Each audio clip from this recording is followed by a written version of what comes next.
बिस्मिल्लाह अर्रहमान अर्रहीम। अस्सलामु अलैकुम रहमतुल्लाहि व बरकातहू।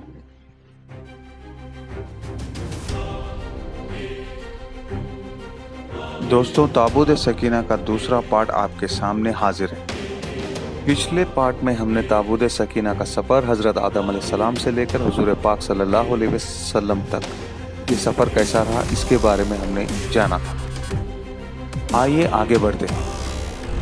जब भी कोई बादशाह या हुक्मरान किसी इलाके को फतह करता है तो वो तमाम पुरानी निशानियों को मिटाना चाहता है जो पुराने वक्त की याद दिलाती है, जैसे तालीमी इदारे, तहजीबी और तरह तरह की इमारतें, यहाँ तक कि दीन और दुनिया की जानकारी। और इसकी जगह पर अवाम के जहनों में नई तहजीब को डाला जाता है, वो भी जबरन।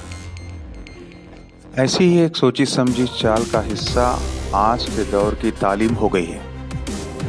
इसलिए जब भी हम किसी जानकारी की तरफ आगे बढ़ते हैं तो हमें ये देख लेना चाहिए कम से कम कि इस जानकारी में कहीं कोई मिलावट इस नई तहजीब की वजह से तो नहीं है जो हमें हमारे राह से भटकाना चाहती है।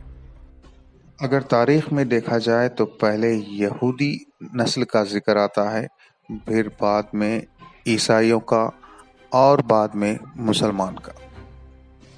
ताबूत सकीना के बारे में कुरान पाक में सूरह बकरा की 248 और 49वीं आयतों से हमें मालूम होता है कि बनी इसराइल के बादशाह तालूत के पास ये ताबूत एक निशानी के तौर पर भेजा गया। दोस्तों, इसमें कोई शक नहीं है कि ये ताबूत जिसमें आले मूसा और आले हारून की निशानियां हैं और इसे अल्लाह पाक ने फरिश्तों के ज़रिए बनी इसराइल की तरफ भेजा। जिस बनी इसराइली बादशाह तालूत के बारे में हम यहाँ पर जिक्र कर रहे हैं, उनका दौर हुकूमत करीब 1200 क़ब्ल मसीह बताया जाता है।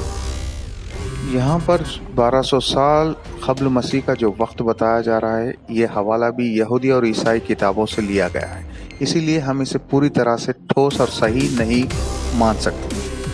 अगर हम मान लें कि यहूदी हमें कुछ जानकारी दे भी रहे हैं तो ये भी सोचने की बात है कि वो हमें क्यों बताएंगे। और रही बात ईसाइयों की, वो भी यहूदियों के साथ है और ये बात भी हम पूरी तरह से जानते हैं। और दौर इस्लाम यानी दौर मोहम्मदी के दौर से लेकर आज तक इस ताबूत सकीना पर कुछ ख़ास किताबें नहीं लिखी गई हैं और कोई मुकम्मल तौर पर जानकारी और उसके हवाले हमारे पास मौजूद नहीं है।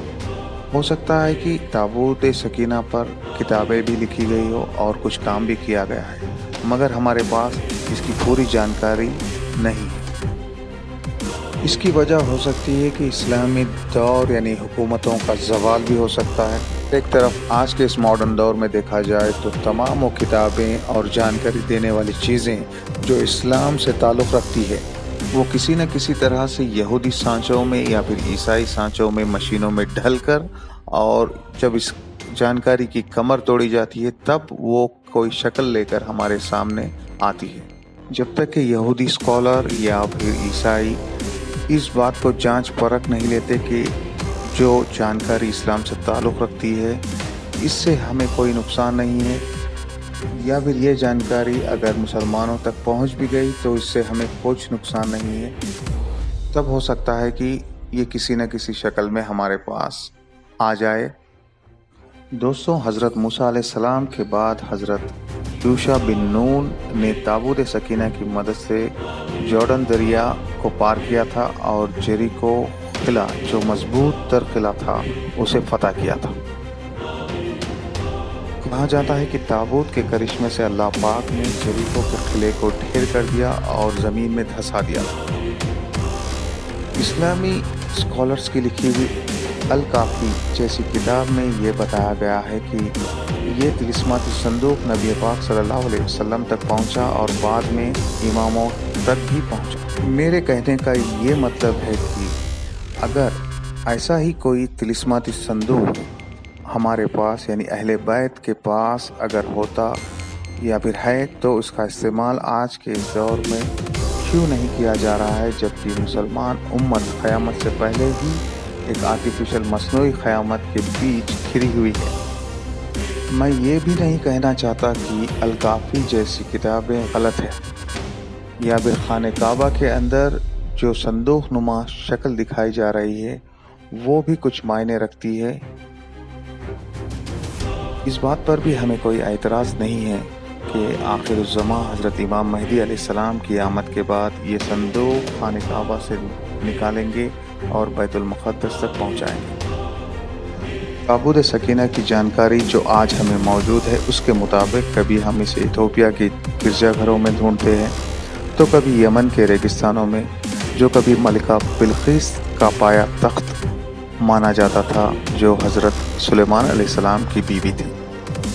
यहूदी तो यहूदी ईसाई फ़लसफ़ा भी कुछ इसी तरह से हमें गुमराह करता है कि सलीबी जंगों के दौर में वो ये बताने की कोशिश कर रहे हैं कि ताबूत कहीं खुफिया जगह पर छुपाया गया है। ये फैसला तो हमें करना है कि ताबूत यहूदियों के पास है या फिर ईसाइयों के पास। तो फिर इस्लाम में इसकी क्या जगह है? क्या ये हमारे पास मौजूद भी है या सिर्फ एक सोच हमारे जहनों में डाली गई? इतनी देर सोचने के बाद एक बात तो तय है कि कुरान पाक में अल्लाह ने पढ़ने पर क्यों जोर दिया है, और हदीस में भी ये खुले तौर पर कह दिया गया है कि इल्म का हासिल करना हर मुसलमान मर्द और औरत पर फ़र्ज़ है। इसलिए मुसलमान उम्मत का ये फ़र्ज़ बनता है कि खुद भी इल्म हासिल करे और इसे दूसरों तक भी पहुँचाए, ताकि हम सही और गलत का फ़ैसला कर सकें। आखिर इस वीडियो में हम ये तय करते हैं कि ताबूत सकीना तो सही है, मगर ऐसी सोच जो ये मानती है कि ताबूत सकीना की मदद से ही हम कामयाब हो सकते हैं, ये गलत है। अगर ऐसा होता तो नबी पाक सल्लल्लाहु अलैहि वसल्लम जंग बद्र के दौरान भी ऐसे ही किसी ताबूत का इस्तेमाल किया करते थे। दोस्तों, नबी पाक सल्लल्लाहु अलैहि वसल्लम पर जो ताबूत सकीना उतारा गया है वो कुरान पाक ही है, और इसी की मदद से हम कामयाब हो सकते हैं और आने वाली हमारी उम्मतों को कामयाब कर सकते हैं। हमारे लिए बस इतना ही काफ़ी है।